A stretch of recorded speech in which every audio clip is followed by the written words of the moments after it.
Next thing I want to talk about are some videos that I've been seeing pop up online that are really pissing me off, and it's kind of the last straw. We need to stop, people who are not fat need to stop using the word fat to describe themselves in a disparaging or self-deprecating way. I have been absolutely shocked recently to see on TikTok videos like Fat Girl Sundays, where a bunch of friends are running around the city trying a million different restaurants, and like hundreds of comments loving the video series. Nobody commenting, unless the comments are getting deleted, on how offensive it is for thin people to be using the term fat in that way, because it's not a word for thin people to use. And then earlier this morning, I saw a video that was like, I was such a fatty and ordered, and then was listing off all of this delicious food that they ordered from some sushi restaurant. And I don't think any of these people are intentionally using the word disparagingly, but intention is not the same as impact. And it is fucked up, and it has to stop. Like, fat, I understand that fat, and I'm not talking about people who identify as being fat or who live in a larger body. Those people, because fat, I know is, sorry, I'm stumbling over my words a little bit. I find this to be, I don't want to say something wrong, but I might say something wrong. And if I do say something wrong and you are in a larger body, I'd love to hear your thoughts about how I can improve the way I'm talking about this. Fat is a word that is being embraced, or what's the word when you like you regain it, you take it back. Like, it is an empowering word, and I am all for the word being used in a positive or neutral way by people who identify as fat. What I don't like seeing are, it's often thin white people making these videos calling themselves fat. Like, it has to stop. And sometimes I see things and I can't believe that other people are okay with it. Like, I'm so conscious of not using words like that. Now, I'm not perfect. I still am a human being, a millennial who grew up with tons of fat phobia, my own internalized fat phobia. The word fat is still a word that comes up in my own inner dialogue when I'm being critical about myself. And it does come out of my mouth in private about myself. It is something I'm working on. When I notice myself doing that, there's a whole host of things that I'm trying to do, both to deal with my own body image, but also check and challenge the words I use, like to dismantle the negativity that I associate with the word fat. Because it's all connected. It's such a conscious thing that I'm aware of. That I'm just shocked sometimes when I shouldn't be shocked, but it's so disappointing and disturbing to me to see other people using the word so flippantly, and like for nobody to be commenting on it.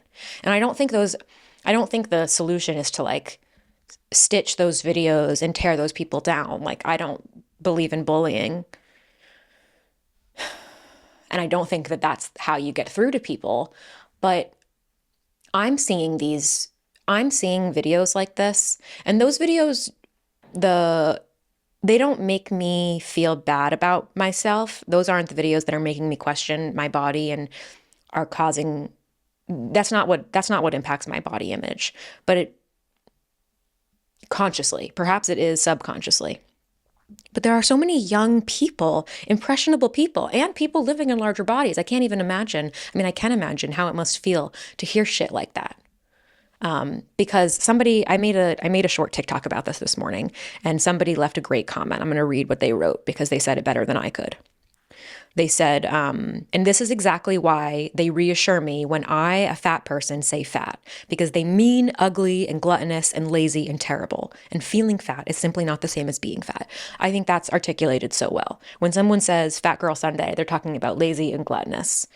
And you can get if you want to make a series if you want to make content, or you want to talk about how you and your friends went around and tried a million different restaurants, tried bunch of different pizza places, you can get the same point across without using the word fat. So my plea is for us to be more intentional about that word. Don't use it. Don't use it unless you are in the community that it describes. I don't know if that's phrasing it perfectly, but I just had to say that because it bothers me to see that nobody seems offended by it, and I am offended by it. Like, is it offended? I don't like it. I want it to stop. I think about my sixth and eighth grade neighbors who are already aware of their bodies. And I think about my younger self who, when I became aware of my body, and I think of my 32-year-old self who is still aware of her body. Like, I still, I feel it. Um, I feel I don't have a problem with my body. And these feelings that come back into my head sometimes don't impact my behavior. I'm very adamant about that. But I still struggle with body image. And when things in my life go wrong, I still hear that negative voice come back to be mean about my body. Because that's one of the things it was trained to do. Like, it was just being a human. I don't know. It's like old habits. And it has to stop. So if you are listening to this and you're somebody who has felt hurt by these videos, or if you maybe are using the word in your public life kind of flippantly, like, that's the thing. Because I really don't want to be like asking for perfection. And I think especially in like today's political climate, and I want everybody to be like, myself included, like, want to speak up for the things that matter without having to fear like saying the perfect thing. How do I phrase this? What am I trying to say right now? I want us to be conscious of it in our personal lives, yes. And when we're talking with friends, like, that language matters there too. But especially when you're posting a video on a platform that can go viral and like can be seen by a lot of people. Like, you're not posting this to your close friend stories. I don't think you should be doing it on your close friend stories either. Like, ideally, we're investigating the way we talk with our friends and the way we talk with our families. Like, that's how change happens. It doesn't only happen when you're posturing on the internet and trying to present yourself as,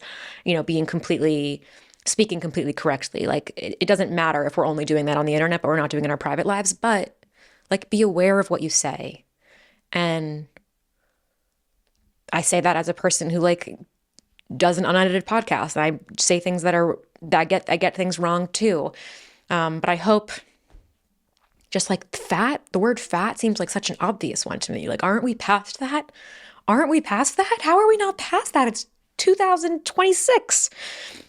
2026. How are we not past that, my friends? How are we not past it? Okay, moving on before my heart rate gets way worked up. I had an interesting emotional reaction to something the other day that I wanted to kind of talk through with you because I just think it's relevant to our stuff here.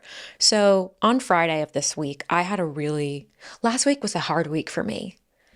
Last week was a hard week for me. Not the whole week, but maybe towards the end was a little bit rough. Ahead of the move, I'm really starting to feel it. And like a lot of people, I imagine, when one really hard thing is happening in our life, sometimes our brain like latches on to something else. So I don't really want to process my feelings about the move. And when I say I'm talking about like the version of me that's protective. So like, I don't really want to process my feelings about the move. So I'm focusing on some other stuff that feels more in my control. The move sort of feels out of my control right now and my feelings about it. But you know what does feel in my control? Work. And I have been feeling really good about work, and I've just been feeling good. I haven't had too much insecurity about work in the last little bit of months. However, with the move coming up, all of my insecurities and all of my self-doubt about my career and my voice and my purpose, a lot of that's coming back. And I'm noticing that like little things that didn't really shake me 2 weeks ago, on Friday were like really shaking me. Not even just Friday, like the couple days before Friday. So by Friday, I was feeling like really shook. So Friday afternoon came around and I needed to reset my day. And I ended up filming a little like reset the day with me vlog. And I went for a run and I took a shower and I talked a little bit in that video very briefly about some of those feelings. And this is going to be a little bit meta, but I'm aware that when I talk about my feelings, it invites people to comment on the things I'm talking about. And for the most part, I can't control how people interpret what I say, what they comment, whether it's helpful or not. I have to have some distance when I make the choice to share things. And it is a choice I make happily. But I have a reaction sometimes when I read certain things or when people do comment in certain ways, even though I know intellectually what's going to happen when I post a video about my feelings. I still have a reaction sometimes when I see those things happening. So someone left a comment that was very supportive, however, really at first upset me. And the comment was, "I'm sorry that you're struggling so much. I've been there before and I'm sure I'll be there again. Sending you lots of love and strength." Now you might be asking, Hayes, what's so wrong about that comment? Like, that's a really supportive, lovely comment. And you're absolutely right. It is supportive and loving and kind. But my initial reaction was, oh my God, did I make it seem like I was struggling? Did I make it seem like I was in crisis? My instinct was to reply to the comment being like, thanks, I'm all good. This was just one day. Like, thanks, I'm fine. Like, nothing's wrong here. I'm not struggling. When in the video, I pretty much opened with saying, I'm having a brutal day. I am down bad. So I was struggling, and I did say I was struggling, but to have somebody reflect back to me, I'm so sorry you're struggling, felt extremely like, it felt like it was calling me out, and it felt really final. And I thought that reaction can teach us something really interesting maybe about what it's like to share and be vulnerable, and then to have our vulnerabilities reflected back to us and how complicated that can feel.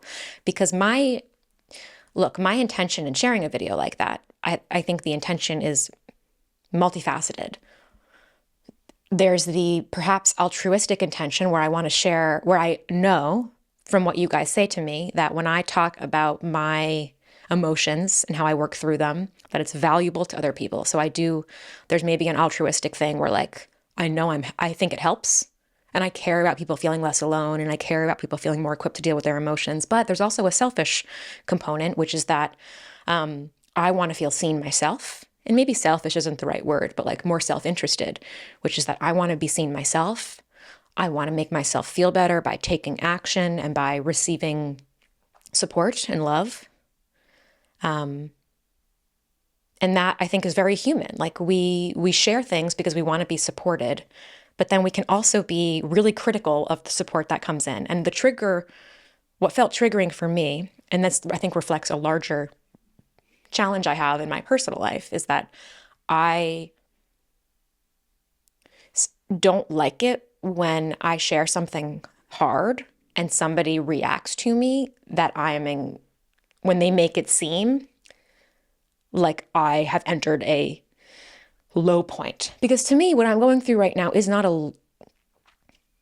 it's not like my lowest points. And I think I've had a lot of fear in my life around entering those points. And I'm very cautious of like, I've worked really hard with myself to trust that I'm allowed to have a bad day, a bad week, and that it doesn't mean that I'm like entering a depressive episode.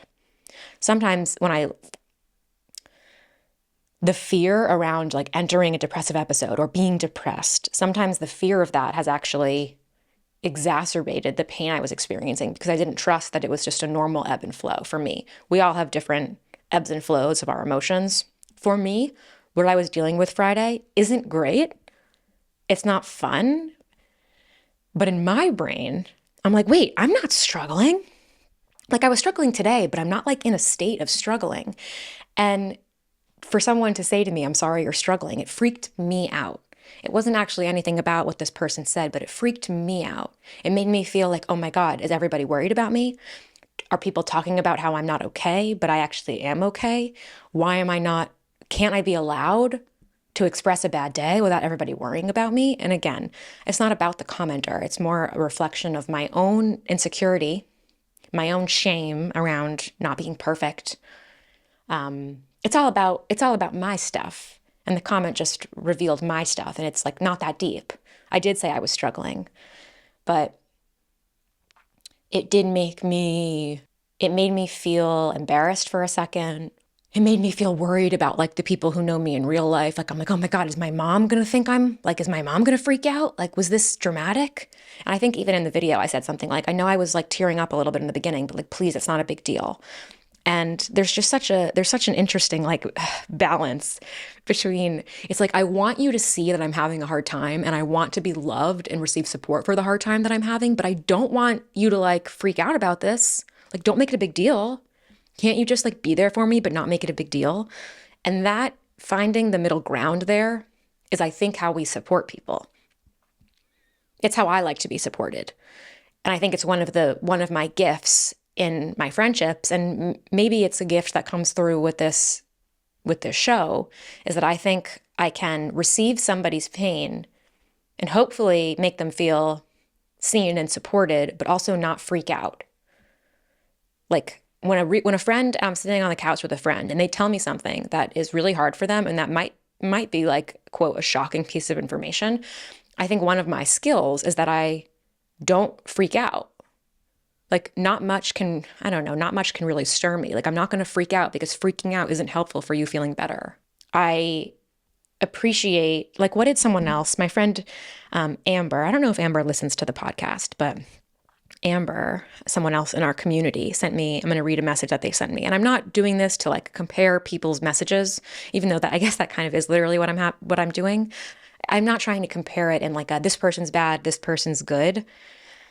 But someone else wrote to me, and this didn't make me feel crazy. Amber wrote, transitions are hard and what you're doing is so important. Intentionally caring for yourself, that's huge. It doesn't make it less hard or scary, but it's showing up for yourself in a way that says, we're safe to feel this way. I admire your ability to do that. I'm so proud of you. That comment, that note made me feel strong. That comment made me feel like I was doing something, like even if I was struggling, like I was being strong. Whereas something about only acknowledging the struggling part made me feel weak. And I think sure, there's something interesting there that we can learn about how to support people and by noticing their strengths. But I think it also, I don't want to put the onus on them. It says something interesting about how we perceive ourselves when we're having a hard time. I'm uncomfortable with the idea of me being seen as having a hard time because I'm scared of what that actually means, like what it could mean for me to be having a hard time that I don't know what to do with. I don't want, the person who left the original note said, I've been there before and I'm sure I'll be there again. I feel that way too about myself, but that scares me. It scares me to think about that. Hard times are coming, hard times are a-coming. And I think the real truth, though, is that yes, while hard times are coming, the more I live, the more trust I develop in myself, the better equipped I am to deal with those hard times. And maybe there's something there as you're thinking about how to support the people in your life that you can pick up on.